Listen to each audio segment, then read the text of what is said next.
안식 후 첫날에 막달라 마리아가 예수님의 무덤 앞으로 갔습니다. 한 이틀 전에 봤던 환경과는 완전히 달라진 환경을 봤습니다. 무덤문이 돌로 막혔고 빌라도의 봉인이 쳐져 있었고 경비병들이 지키고 있었습니다.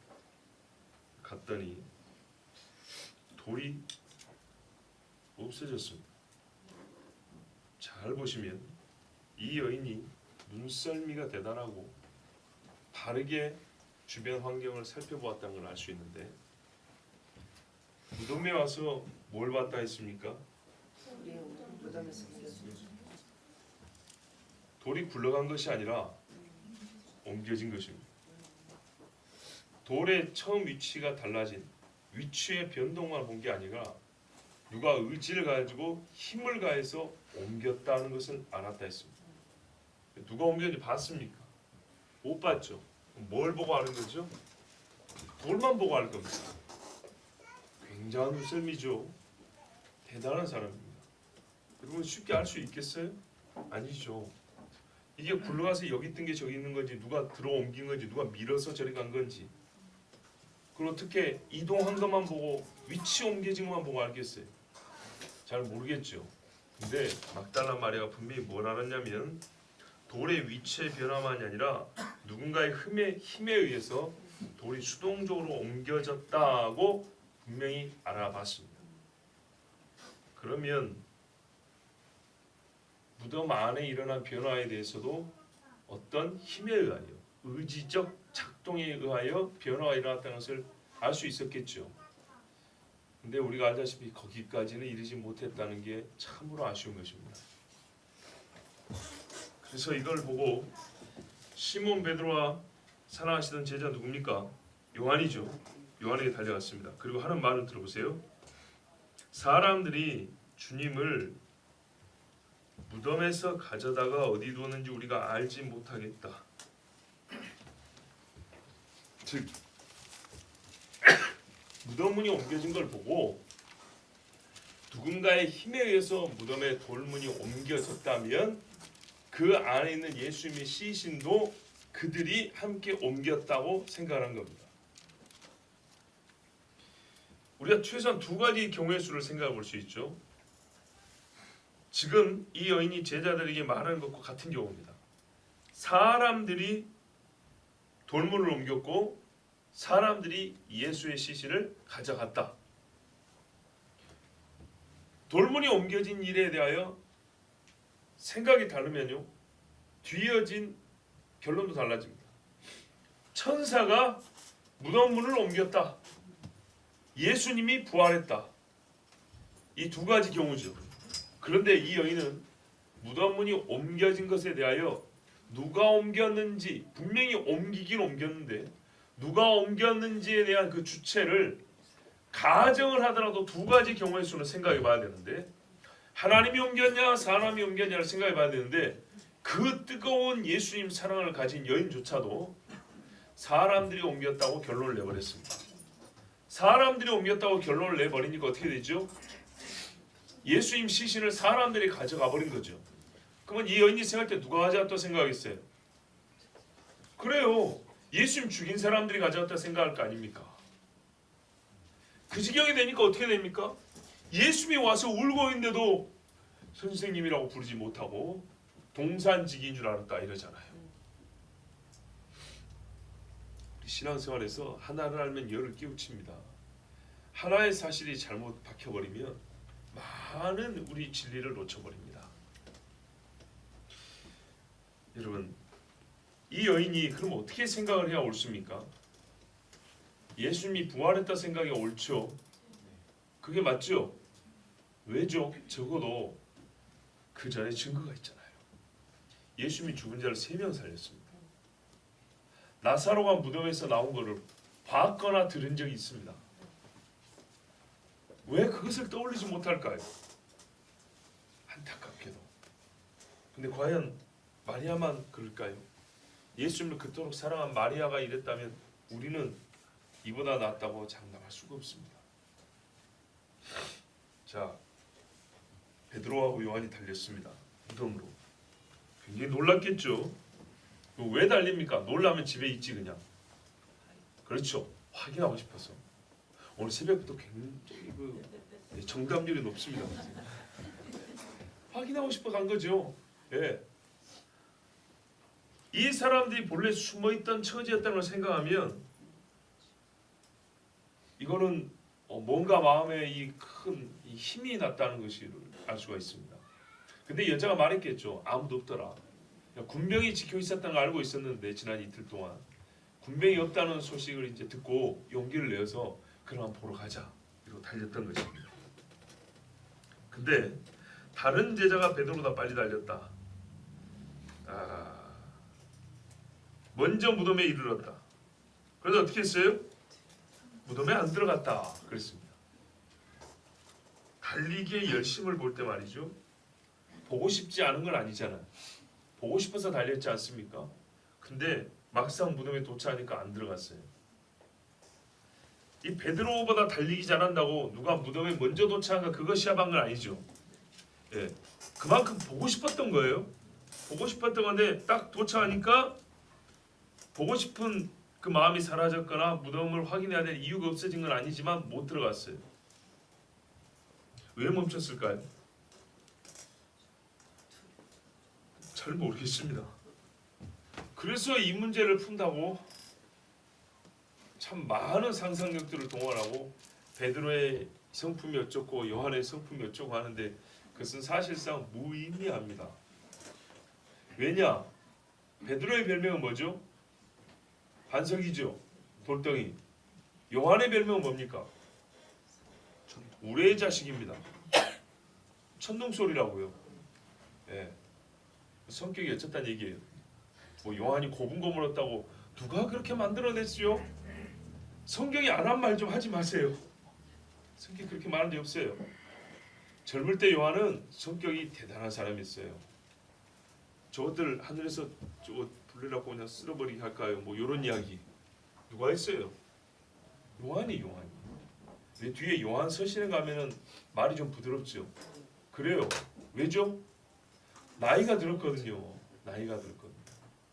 TV에 나오는 사람들 보세요. 20대, 30대하고 60대, 70대는 달라요. 근데 그것도 당연한 거 아닙니까? 6, 70 먹고 20살 먹을 때처럼 그렇게 살면 되겠어요? 그것도 안 맞죠. 그래요. 하여튼 젊은 요한은 말이죠. 얼마나 열심히 했는지 우레의 자식이라는 별명 딱 맞잖아요. 달리기를 해도 부지런히 달려가지고 베드로를 앞질러 갔다고요. 못 들어갔어요. 왜일까요? 평상시 성품의 문제가 아니고 이거는 성품이 급하건 안 급하건 뭐 조급하건 느긋하건 그거 상관없어요.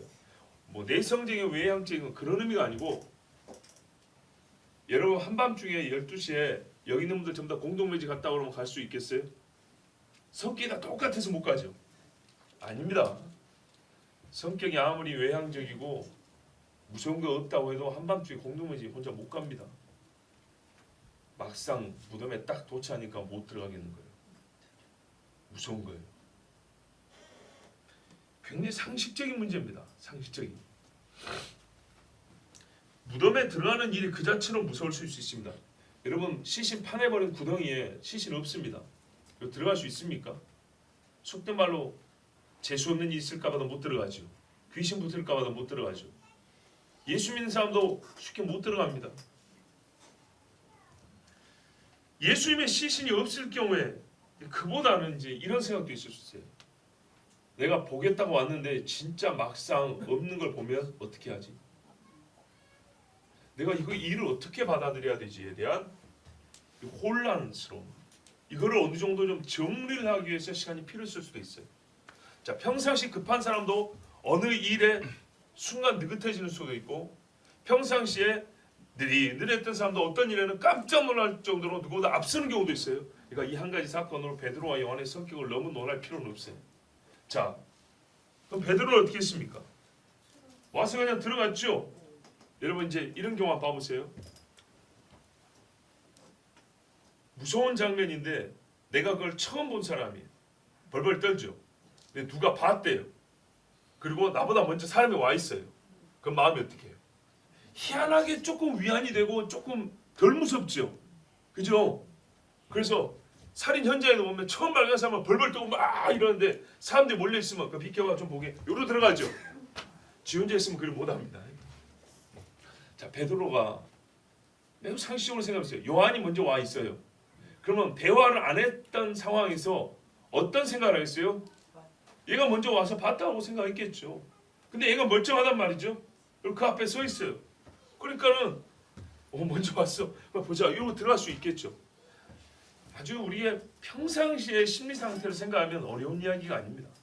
자, 거기에 무슨 성격이나 인격 뭐 이런 것도 약간 작용을 했을 수 있겠지만 그것이 그리 중요한 게 아니고 하여튼 무덤문에 왔을 때 요한은 잠시 머뭇거렸습니다.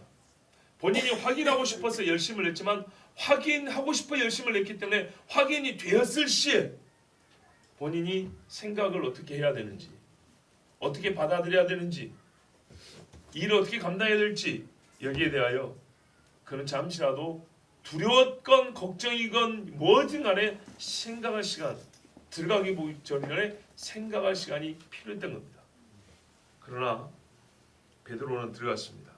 자, 근데 요한이 들어가진 않았지만 살짝 기울여서 봤습니다. 5절에 보면 뭘 봤습니까? 세마포. 구부려서 세마포 놓인 것을 봤다 그랬습니다. 그러니까 힐끗 무덤 안을 들여다봤다. 세마포를 봤다. 그래서 이 친구가 고민했다고 보는 겁니다. 세마포까지는 벗겨진 걸 봤단 말이에요. 원래 세마포는 예수님의 몸을 감싼 거예요. 근데 세마포만 따로 있는 걸 볼 때 몸이 없다는 거 아닙니까?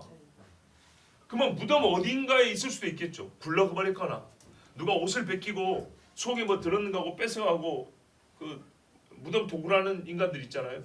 예수님을 한쪽 시신을 그냥 내팽개 쳐버렸거나 그거는 들어가 봐야 하는 거예요. 근데 분명히 돌상 있어요.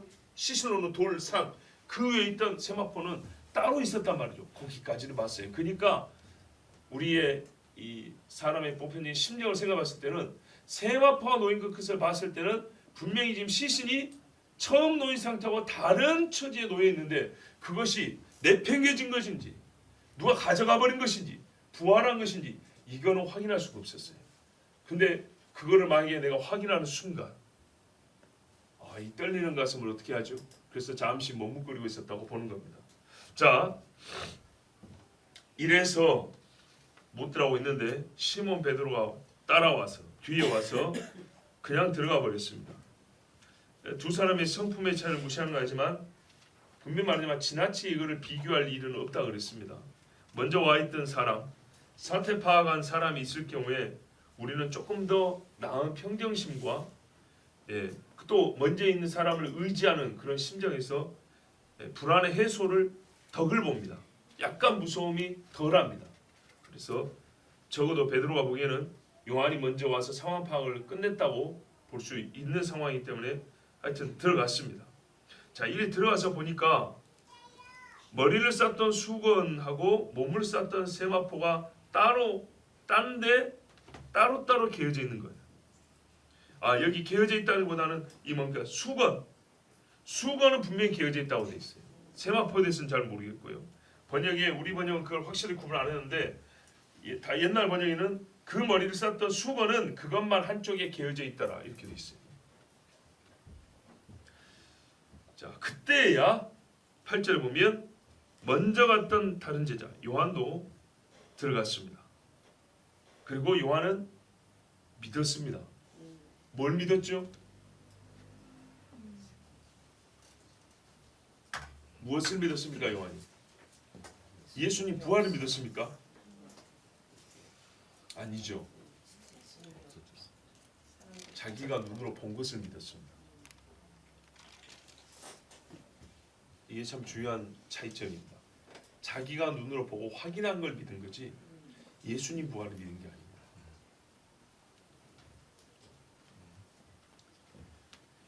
여기서 믿다라는 원어의 뜻이 어쩐지 저쩐지 이것은 부질없는 겁니다. 왜냐? 9절 이하에 설명이 나와 있잖아요. 설명이.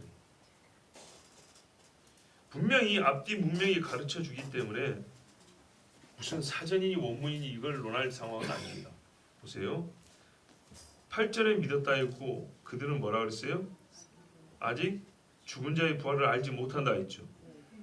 요한복음에 알지 못한다는 건 뭐예요? 믿지 않는다는 얘기고, 안다는 말은 믿는다는 말입니다. 그럼 못 믿었다는 얘기입니다. 그럼 8절에 믿었다는 것은 그가 본 것을 믿었다는 얘기고, 9절에 믿지 못했다는 얘기는 보지 못한 것을 믿지 못했다는 얘기입니다. 예수님이 복 있는 자는 뭐랬어요? 보지 않고 믿는 자라 그랬죠. 제자들 전부 다 보지 않고 안 믿었습니다. 다 보고 믿었죠. 자, 9절 중요한 말씀입니다. 그들은 성경에 그가 죽은 자 가운데서 다시 살아나야 하리라 하신 말씀을 아직 알지 못하더라. 믿는 사람한테 지금 쓸 말은 아닙니다. 믿지 않는 사람한테 지금 하는 말입니다. 이 말은. 다른 번역을 읽어드리면 우리 번역보다 더 명확하게 나와 있는데요. 이는 그들이 주께서 죽은 자들로부터 다시 살아나셔야 한다는 성경을 아직 알지 못했기 때문이라 합니다. 때문이라. 그럼 말이 웃기잖아요. 앞에는 믿더라 하고 뒤에는 때문이라. 그럼 어떤 이유가 있어서 믿었다는 얘기잖아요. 그렇죠? 때문이라를 말할 때는 앞에 결과가 나오고 뒤에 원인이 나오는 게 자연스러운 겁니다. 그가 뭐 했다. 그가 밥을 허겁지겁 먹었다. 이는 두 끼를 굶었기 때문이라. 결과가 먼저 나오고 뒤에 원인이 나옵니다. 그렇죠? 그런데 이게 얼마나 말이 이상한가 보세요. 믿더라. 성경을 알지 못하기 때문이더라. 안 맞죠? 이걸 어떻게 조화시킵니까? 그래서 제가 구분해 줍니다. 그는 본 것만 믿었더라. 왜냐하면 이는 그가 성경을 알지 못했기 때문에 보지 못한 일에 대하여는 믿지 못하였다. 그 말입니다. 앞의 말씀은 보고 믿더라입니다. 다시 정리해줄게요. 본 것을 믿었더라. 왜냐하면 이 그들은 베드로와 요한 둘 다죠. 베드로와 요한 두 사람은 예수께서 부활하신다는 말씀에 대하여는 무지하였기 때문이라. 이에 두 제자가 자기들의 집으로 돌아가니라. 자, 무덤문이 열린 것을 보고 무덤이 비어있고 세마포와 수건이 개어져 있는 것을 보고 제자 두 사람은 아무것도 할 일이 없었습니다. 왜죠? 안 믿었으니까. 예루살렘에 예수님이 입성할 때 어린아이들이 찬송을 불렀습니다. 아무것도 모르는 인간들은 뭐라 그랬어요? 애들이 입 좀 막으라 그랬어요. 그래서 예수님이 뭐라 합니까? 저 아이들이 찬송하지 않으면 저기 돌들이 노래한다 그랬어요. 인자에게 합당한 영광을 돌린다 그랬어요. 몰랐어요. 그리고 그 노래를 따라 부르는 사람들은 예수님 죽이라고 또 돌변했어요. 몰랐어요. 그런데 그때만도 못한 거예요. 정확하게는 몰라도 어렴풋하게 알니까 노래를 불렀단 말이죠. 근데 지금 이 두 사람은 집으로 돌아가면서 찬송을 부르지 않았어요. 우리가 다른 성경에서는 그걸 알잖아요. 그들이 집으로 돌아가면서 찬송을 부르고 돌아갔다. 이런 말씀들도 들어 읽어보는데 예수님의 부활을 믿었다면 이 두 사람이 어떻게 갔겠습니까? 찬송하고 갔을 것이고 제자들이 가서 알렸을 거 아닙니까? 그 밤에 두려워 떨 것이 아니고. 그런데 그 뒤에 이어진 행적을 보면 예수님의 부활을 믿었다는 증거를 전혀 찾아볼 수가 없습니다.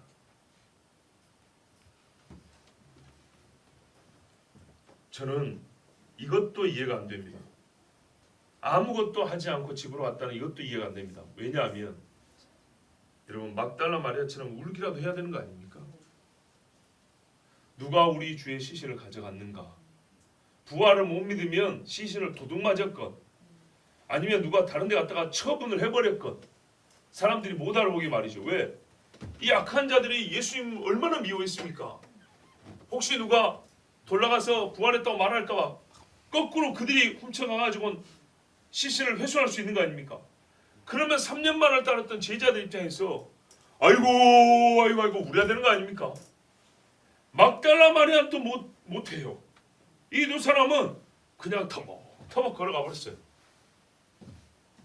마리아는 그 자리를 떠나지 않고 울다가 우리 주님을 만났어요. 그 차이가 뭐죠? 사랑의 차이였어요. 분통이라도 터뜨려야죠. 그러면 울지 못할 것 같으면 아이고 원통하다. 우리 선생님 억울하게 죽고 이제는 그 시신마저 사라져버렸다. 부모들이 그러잖아요. 시신이라도 찾게 해달라고. 가슴을 치면서 소리라도 고래고래 질러야죠. 아무것도 안 했어요. 남자니까요. 속으로 사귀고 무게감 있게 행동하고 신중히 처신해야 되니까요. 그런 소리 하지 마세요. 남자들이 다 이럽니까? 아니죠. 자식 새끼 잃어버린 남자들은 소리를 고래고래 지릅니다. 부모가 돌아가시면 여자들보다 남자들이 울 때 더 크게 웁니다. 무심한 겁니다. 무심. 마음이 없어요. 막달라 마리아는 열심히 있었어요. 뜨거웠어요. 주님 앞에 뜨거웠어요. 베드로와 요한은 마리아만큼 뜨겁지 않았어요. 어렵게 설명할 거 없습니다. 남자라서요? 아니에요. 다윗은 남자라서 춤을 췄습니까?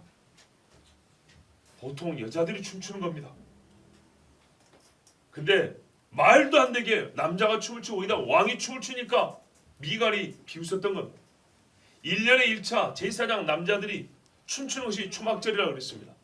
그거 구경한다고 이스라엘 여자들이 다 나와서 구경한다고 그랬습니다. 재밌다. 남자가 춤추는 거 흔한 일 아닙니다. 주님을 향한 열심히 있으면 옷이 벗겨도 춤을 춥니다.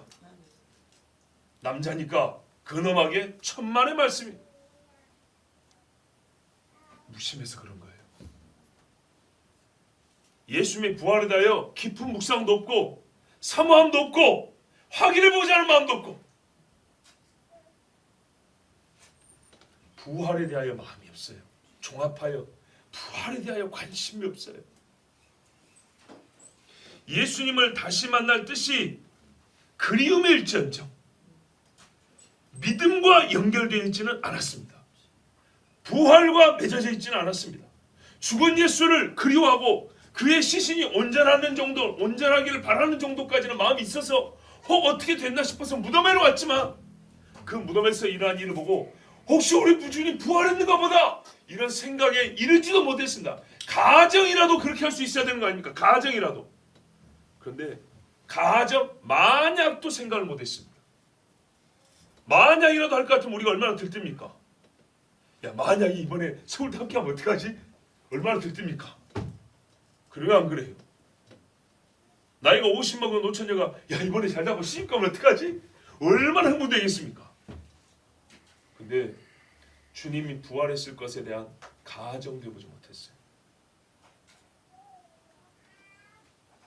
시신을 없애있다고 생각하면 찾거나 어떻게 하면 찾아볼까 연구할 마음도 없었어요. 없어진 시신에 대해 슬퍼하거나 형제들에게 가서 이 일을 함께 고민하면서 누가 훔쳐갔을까 라는 생각도 해보지 않았어요. 여러분 너무하지 않습니까? 세상에 불효자라도 어머니 돌아가시고 와서 효자 인척이라도 합니다. 이런 여자들은 십자가에도 안 와, 무덤에도 안 와봐. 시신 없어졌다니까 두 놈 와가지고 한다는 소리가 어디 갔지? 왜 그랬지? 머리만 극적극적으로 치고 돌아오고 있어요. 왜 이 모양입니까 도대체? 왜 예수님의 제자들이 이 모양입니까? 왜 예수 믿는 사람들이 예수님의 부활에 대하여 이 정도 마음밖에 없고 많은 교인들이 예수님의 부활에 대해 이렇게 무심할 수가 있습니까?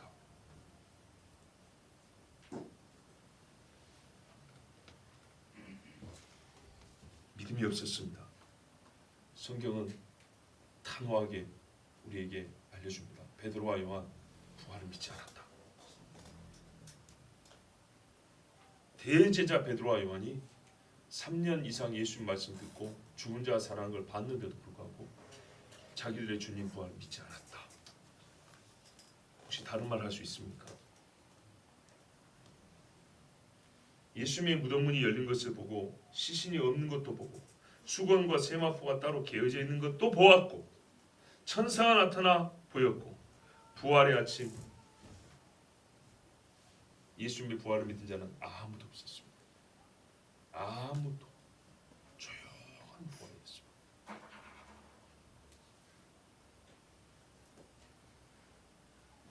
기가 막힌 일 아닙니까? 예수님이 부활한다고 한 그날 아침에 아무도 안 믿었어요. 아무도. 불쌍해서, 그리워서, 정이 있어서, 사랑했던 사람이라서 무덤에 가보긴 합니다. 꽃 한 다발 줘야 되고 향품도 좀 집어넣어 줘야 되고. 누구에게요? 죽은 자에게. 죽은 자에게 한다고 한 거예요. 살아나오신 주님 앞에 찬송 들어간 게 아니고 죽은 자의 할 도리를 한다고 한 거예요. 아무도 안 믿었어요.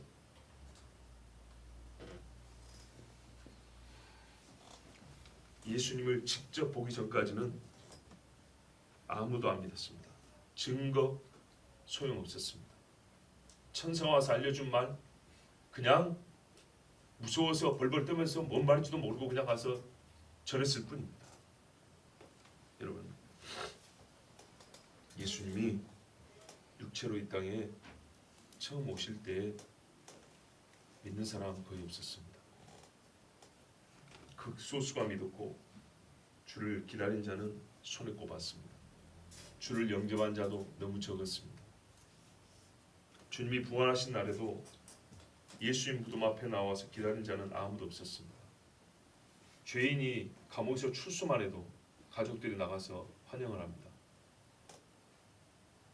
죄를 짓고 온 가족 고생을 시킨 주제에도 지가 출소한 날 아무도 안 나와봤다고 섭섭하니 원수를 맺니 어쩌니 그런 소리 다 합니다. 근데 나의 죄를 대신 지고 짊어지고 죽으신 예수님이 부활한다고 분명히 내가 무덤에 나온다, 무덤 문 밖으로 나온다 한 그날에 아무도 살아나신 예수님을 맞이한 자가 한 명도 없었어요.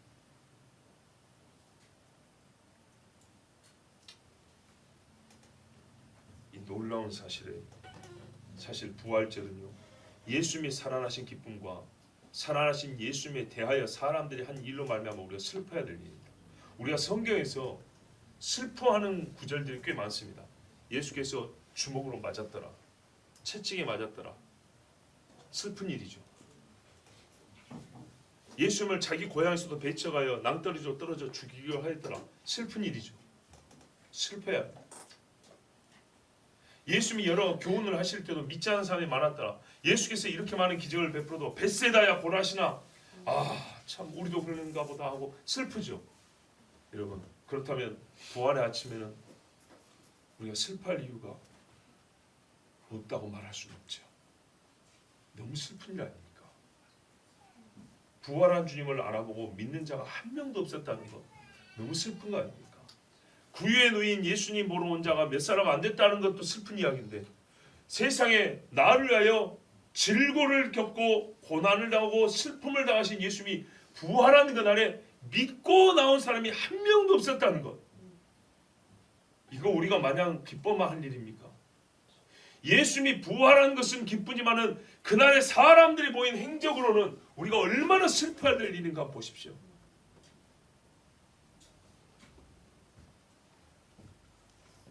찬송도 경배도 없었습니다. 몇 시간 후에 얼어붙은 몸뚱아리들 뿐이었습니다. 예수님이 내다 할 때 얼어붙어 있는 몸뚱아리들 외에 정말 주님 하고 달라붙는 아이는 한 명도 없었습니다. 우리 주님 말씀하시죠. 그러나 인자가 올 때 세상에서 믿음을 보겠느냐?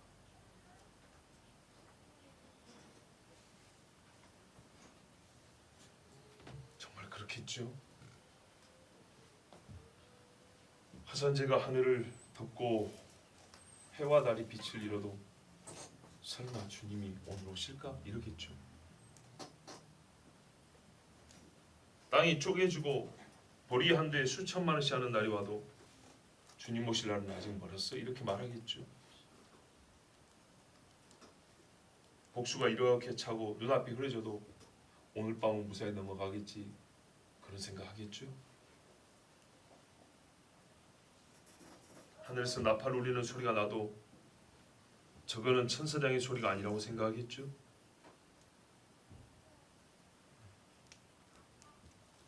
직접 최후의 주의 음성이 내 귀에 들리기 전까지는 어떤 징조도 어떤 표적도 아니라고 라고 생각하겠죠.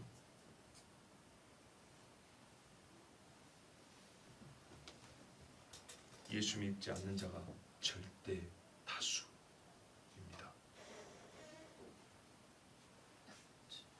구체적인 묘사를 지양하고 오늘은 그냥 사실을 간단히 진술하는 표현만 쓰려고 합니다. 저는 그냥 이 현실이 슬픕니다. 예수님이 오실 때 처음이든 부활이든 재림이든 믿는 자가 없다는 사실, 내 눈을 마주하는 수많은 사람들의 눈에 믿음의 빛이 없다는 사실, 그것이 매우 슬프고 괴롭습니다. 최근에 제가 느끼는 게 있습니다. 어떤 사람들이 은혜를 받냐 할 때 제가 우리 신방 중에 한번 언급한 적이 있습니다. 보세요. 그냥 무심한 사람은 아닌데 관심도 있어요. 아멘. 은혜 별로 없습니다. 어떤 사람이 은혜인 줄 아세요? 아멘. 이런 사람이 은혜가 있어요. 이렇게 예수 안 믿으면 금방 변해버립니다. 기도응답이 얼마나 차이가 나는지 아십니까? 알아먹었어. 깨달았어. 그래, 그거야. 이 정도 사실 부족해요. 똑똑할 필요 없습니다. 순수한 게 좋은 거예요. 순수한 게. 순수한 사람은 달라요. 하나님 말씀에, 진짜 하나님 말씀을 생각하면 아멘 이렇게 들어요. 대단한 결의한 것처럼 아멘 이렇게 안 해도 돼요. 알아먹었다는 표시 굳이 안 해줘도 괜찮아요. 그냥 무심이 아니라 진심이 나오게 돼 있어요. 저는 그게 시간이 지나고 신앙생활 하니까 이게 무슨 말이죠? 하늘에서 뭐가 들려서가 아니라 신앙생활이 1년, 2년 이 시간이 흐르면서 이렇게 표현하면 교만화될 줄 모르지만 보는 눈이 달라지더라고요. 뭐가 진짜 신앙인지, 뭐가 오래가는 신앙인지 이게 이제 보이더라고요. 확인이 되거든요. 누적된 경험이 확인시켜줘요. 여러 간증들이 증명을 해준다고. 그런데 그런 사람이 없었어요. 선생님 알아먹었습니다. 깨달았습니다. 선생님 그렇습니다. 아 선생님 예수 믿으러 가니까 귀신도 나가고 막 병든 자도 일어나고 그러는데 할렐루야. 막달라 말이야 또 못해. 울어야죠. 시신이 없어진 걸 들었으면 부활은 못 믿어도 최소한 울어야죠. 분통을 터뜨려야죠. 예수에 대한 마음이 무심이 아니라 유심이라면, 마음이 있다면 마음의 표현이 나와야죠.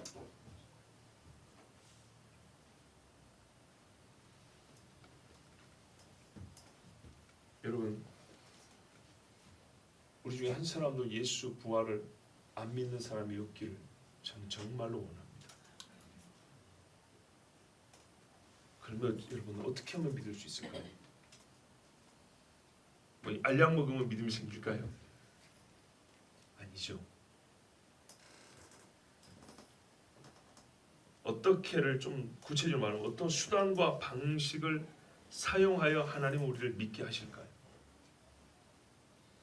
무슨 주입식으로 믿음이 생기는 건 아닙니다. 프로그램으로 도출되는 결과가 믿음이란 건 아닙니다. 그러나 하나님이 쓰시는 수단과 방식이 있습니다. 9절에 뭐라고 말합니까? 그들이 말씀을 아직 알지 못하더라. 말씀이 무엇을 가리킵니까? 예수님의 가르침입니까? 물론 예수님도 가르치셨죠. 그러나 앞에 그 말씀이 무엇인지 가르쳐 줍니다. 그들은 성경에,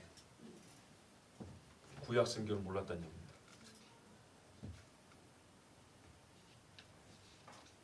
예수님이 부활한 다음에 제자들에게 하나님 나라 일을 가르쳤습니다.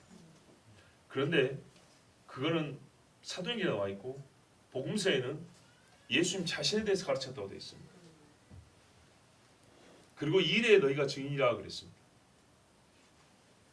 여러분 누가복음 24장 한번 봐보세요. 누가복음 24장에 보면 45절 이하에 그렇게 나와 있습니다. 몇 장 앞이죠.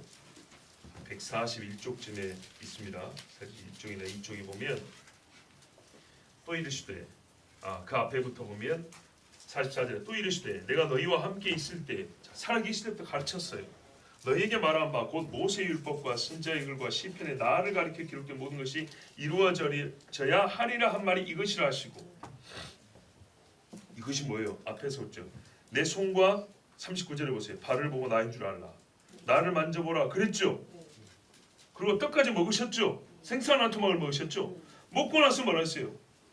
내가 너희에게 죽기 전에도 구약 성경을 가르치면서 바로 이것을 가르치지 않았냐 그랬어요.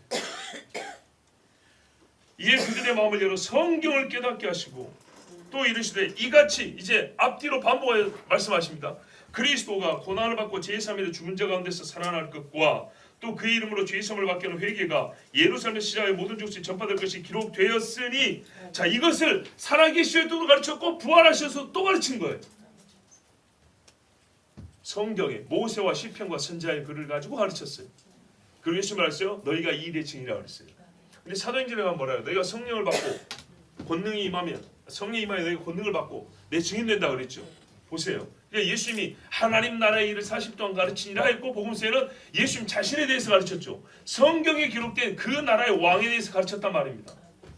성경 구약 성경을 가지고 가르쳤어요. 모세와 선지자 시편의 글을 가지고 가르쳤어요. 이 말을 헛되이 들은 거예요. 늘 말씀드리잖아요. 우리보다 훨씬 앞선 사람 예수님 오시기 전 사람이지만은 이사야를 통해서 우리가 예수님을 배운다고. 구약 사람들이 예수님을 모른다고요? 그 사람들이 율법으로 구원받았다고? 어디 그런 말이 있습니까? 새하늘과 새 땅을 바라본 자들이 선지자가 아닙니까? 아브라함이 뭘 바라봤습니까? 왜 다윗은 예언자라고 선지자라고 부릅니까? 이 말씀을 듣고 사도행전 2장에서 성령 충만을 받아 베드로가 뭐라고 설교했습니까? 너희가 하나님이 약속하신 그 메시아 가운데 못 박아 죽였다 그랬잖아요. 약속하신 그 메시아? 어디 약속되어 있는데요? 아브라함 때로부터. 아니 아담과 하와 때로부터 약속하고 너희가 있는 창세기에 기록되어 있지 않냐? 거기서부터. 그러면서 말하래요. 우리 옆에 이 무덤 있지. 누구 무덤이에요? 다윗의 무덤이다. 다윗은 선지자라. 그가 뭐라고 예언했냐면 시편 16편에 나와 있어요. 16편 10절인가 보면 이는 주께서 내 혼을 지옥에 버려 두지 아니하시며 주의 거룩하심으로 썩어짐을 보지 않게 하실 것임이니이다 그랬어요. 이렇게 다윗이 예언했다 하고 베드로가 사도행전 2장에 가면은 이거를 두 번이나 반복해서 얘기를 해요. 자기 설교에 다윗이 뭐라 하느냐? 우리 주는 썩음을 보지 않고 살아난다고 예언하지 않았냐? 그래서 너희 보는 바처럼 예수가 부활하셨다고 이렇게 베드로가 선포를 했습니다. 그 설교 듣고 유대인들이 한 사람도 너는 예언을 잘못했겠다. 다윗은 예언자도 아니고 그 예언은 그렇게 해서는 안 돼 하고 반발한 사람이 한 명도 없었어요. 오히려 가슴을 치면서 우리가 어찌하고 그랬죠. 성경을 안 한다. 성경을. 아멘. 성경만 한다고 다 하냐? 다 하라고 말하지만 성경 모르면 그러면 뭘 할 텐데요. 성경을 모르고 예수님을 어떻게 할 건데요. 성경을 모르고 예수를 어떻게 믿을 건데요. 오늘 성경이 가르쳐주잖아요. 그들은 예수님이 살아계셔 3년 이상 부지런히 가르쳤던 성경을 듣지 않고 마음에 새기지 않고 옆에서 아 그렇군요. 예 아멘 아멘 했으나 아멘 이렇게 받지 아니하여서 자기들이 주가 무덤에 있지 아니한다고 해도 분통도 터뜨릴 줄 모르고 슬퍼서 울지도 모르고 부활을 믿는 건 고사하고 말이죠. 무심하여 무심 마음이 없어요. 여러분 마음이 식으면 내 믿음 떨어졌다고 생각하세요. 종말에 대해서 많이 한다고요? 어쨌다고요? 어쨌다고요? 내가 봉사를 많이 한다고요? 그래서요. 하나님 뭐라 했습니까? 내가 제사가 부족하다 그랬냐? 너희가 바치는 제물이 부족하다 그랬냐? 눈물 한 방울도 없고 진심으로 나를 사랑하는 자도 없고 나를 향하여 무릎 꿇는 자도 없고 우리 하나님이 그것이 없어서 슬프며 예배당 문을 닫으라 그랬지 언제 하나님이 내가 피가 부족하다 그랬냐 재물이 없어서 배가 고프다 그랬냐 우리 하나님 분명히 그렇게 말씀했어요. 예수님 제자들 다 부자였습니까? 예수님 제자들 다 많이 배운 사람들이었습니까? 예수님 제자들이 뭐 세상에서 높은 사람들이었습니까? 천만의 말씀입니다. 예수님이 가자 할 때 이해하고 온 사람이었어요. 바로 그 자세가 늘 있어야 되는 거예요. 주님 앞에는 항상 이거를 바라세요. 아버지가 지금도 예배하는 자를 찾으시라니 신령과 진정으로 예배할 진정을 했다고요. 저도 신앙생활 하면서 그런 마음이 생기더라고요. 그런 사람들이 예쁘더라고요. 이거는 순전히 개인적인 건데요. 나는 성경이 가르쳐준 대로 하나님이 나의 성품도 품성도를 바꿔가는 걸로 나는 느껴져요. 한참 젊을 때는요, 나하고 뭔가 소위 지식적인 레벨이 비슷한 사람 좋아요. 아니에요. 이제 나하고 성격이 비슷한 사람은 끼리끼리 논다고. 나하고 비슷한 사람 아니요. 안 비슷해도 괜찮아요. 안 비슷해도 좋고 많이 달라도 괜찮아요. 나보다 뛰어나도 괜찮고 나보다 모자라도 괜찮고 아무 상관없어요. 어떤 사람이 진짜 존귀 여겨주고 싶냐, 어떤 사람을 진짜 막 높여주고 싶냐, 어린아이 같은 사람이에요. 정말 어린아이 같은 사람.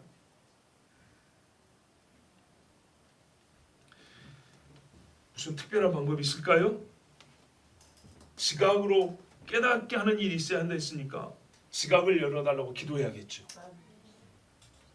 지각으로 수용이 가능한 말로 하나님이 가르쳐 주셨으니까 성경을 열어 가르칠 때 그 지각으로 깨닫고 수용하게 해달라고 기도해야겠죠. 그러면서 어떻게 해요? 끊임없이 성경들하면 본인은 읽고 가르쳐야 할 자는 가르쳐야 되는 거예요. 이외에 다른 방법이 없습니다. 예수님은 어떻게 했어요? 부활한 다음에 다시 내가 음부에서 있었던 이야기 한번 해줄까? 무덤에 있었는데 야 그거 너무 춥더라 이런 이야기 안 했어요. 성경 펴라. 자 이사야에 이렇게 다시 가르쳤어요. 예수님이 취하신 방식이에요. 그런다고 해서 다 믿은 건 아니었어요. 마태복음이니까 갈릴리에 갔을 때 엎드려 경배하나 아직도 믿지 아니하는 자들이 있다고 그랬어요. 다 믿는 건 아니에요. 성경에 구원은 모든 자의 것이, 믿음은 모든 자의 것이 아니냐 그랬거든요. 그러나 믿음은 모든 자의 것은 아니라 믿는 자는 반드시 성경을 통하여 믿음을 갖게 됩니다. 예수님이 그렇게 하셨어요. 예수님께 천의 몸에서 잉태할 때에도 출생하여 이 땅에 오실 때도 성경을 본 동방의 사람들이 와서 예물을 드렸습니다. 예언을 믿었던 자가 말구유까지 찾아와 예수를 만났습니다. 다니엘의 예언을 깨닫는 자는 인자의 다시 오실 날을 기다리며 항상 기도함으로 깨어 있습니다. 예수님도 그래서 다니엘을 인용했잖아요. 다니엘이 깨어 있었던 것 같이 다니엘의 말씀을 읽어야 그처럼 깨어 있을 수 있는 거예요. 그래서 예수님은 다니엘의 읽은 자에게 말한 거잖아요. 너희가 다니엘이 말한 바 그거 안 읽으면 어떻게 알아요? 설교로 들어본 적이 있으면 어떻게 알아요? 예루살렘에 동상이 하나 세워지든 조각이 하나 세워지든 그게 뭔지 어떻게 알겠어요? 근데 우리 주님이 그러잖아요. 너희가 다니엘이 말한 바 가지한 것이 멸망에 가지한 것이 서지 못할 곳에 선 것을 보거든 말씀을 알아야 그걸 보고 깨달을 거 아닙니까? 그러므로 저는 부활주의를 맞아요. 부활을 말하지만 부활을 믿지 않는 이 세대를 향하여 외칩니다. 우리 지난 금요일에 들은 말씀에도 그 세대 사람들 중에 누가 그가 고난당한 것은 죽어 마땅한 나의 죄 때문이라 하였으리요. 그 시대에 예수님이 직접 와서 죽는 그 현장, 그 현재형으로 그 당시에 예수님의 죽음에 대하여 아는 자가 없었으니 왜? 성경을 모세의 자리에 앉은 자들이 헛되이 가르쳤고 말씀을 믿은 자가 없었기 때문에 마찬가지예요. 부활도 그랬고요. 주님 다시 오실 때 예수님이 인자 올 때 믿음을 보게 됐으니 이 세상 끝날 때까지 말씀을 1.1획도 안 변하는데 사람들은요. 세상은 변하고 믿음은 변하고 사람들은 변하고 갈수록 그래서 믿는 자로서 마음이 슬픕니다. 교만하다 해도 여러분 나 어쩔 수 없어요. 나는 무심하지는 않아요. 사람들이 예수님의 말씀과 예수님에 대하여 무심한 것을 보면 나는 슬퍼요. 화가 나고. 그러나 인간이기 때문에 나는 주님처럼 사람 앞에 행사할 수는 없어요. 설교자는 사람이기 때문에 설교 시간에 설교로서는 나의 마음을 표현할 수 있어요. 그러나 주님처럼 제가 여러분을 뭐라고 권능으로 어떻게 막 이렇게 할 수는 없어요. 나에게 주어진 직분과 권한 안에서 여러분이 그래서 오늘 말씀을 전합니다. 성경을 읽으십시오. 성경을 펴서 읽으세요. 하나님의 말씀, 예언의 말씀을 자주 읽으세요. 깊이 생각해 보세요. 여러분은 제 책장에 책이 수천 권, 만 권 가까이 있으니까 설교할 때 제가 그 책들을 보고 설교한 줄 아십니까? 그렇게 생각하세요? 여러분의 설교하는 대부분의 설교는 책에서 나온 것이 아닙니다. 찾아 비교해 보세요. 같은 문구와 같은 구절, 같은 단어가 어느 책에 몇 구절이나 나온가? 그렇게 나온 것이 아닙니다. 준비하는데 마음에 떠오르지 않거나 내가 하나님 앞에 무거운 마음의 짐이 있잖아요. 반바지 입었던 런닝룩을 입었던 아니면 양복을 입었던 사무실 바닥에 무릎을 꿇습니다. 하나님 가르쳐 주세요 하고. 책들은 수백 권이 놓여 있지만은 봐야 한다면 어떤 책을 봐야 하고 내가 배워야 하는지 가르쳐 주시고, 책이 아니라 하나님 주시는 감동이 있어야겠습니다. 그리고 대부분 설교합니다. 책을 안 봐서 모자란 설교를 하면 그것은 또한 내 책임이지만, 하나님이 기뻐하시는 것은 뭐냐면 훌륭한 선생님들의 말을 배우는 것도 중요하지만 뭐라고요? 겸손이라고요. 너는 내 명철을 의지하지 말고 오직 여호와를 의뢰하라. 하나님 그거 본다고요. 나는 그 말씀을 믿기 때문에 반바지에 런닝 차림이라도 하나님 죄송합니다, 옷 차림이라서. 근데 주님 좀 가르쳐 주세요. 내일 새벽에 말씀 전할 때 머리가 허해가지고 뭐가 생각이 안 납니다. 그러면 30분 안에 설교가 나옵니다. 그런데요, 어떤 날은요 깊이 연구가 필요해서 하나님이 의도적으로 5시간 6시간 하게 합니다. 왜냐? 하나님이 하루 이틀 3일이 걸려서 설교하게 하는 것도 섭리가 있는 것이고, 감동을 따라 10분 만에 나와도 그것도 하나님의 뜻이 있는 것이에요. 그런데 이러든 저러든 뭐가 있어야 하냐? 하나님 앞에 항상 뭐예요? 진짜 이것은 하나님의 말씀입니다. 하나님, 나는 하나님으로부터 말씀을 받고 싶습니다. 단 한마디라도 영혼을 살리는 소리를 하고 싶습니다. 나에게서는 이만큼도 살릴 수 있는 소리가 나오지 않습니다.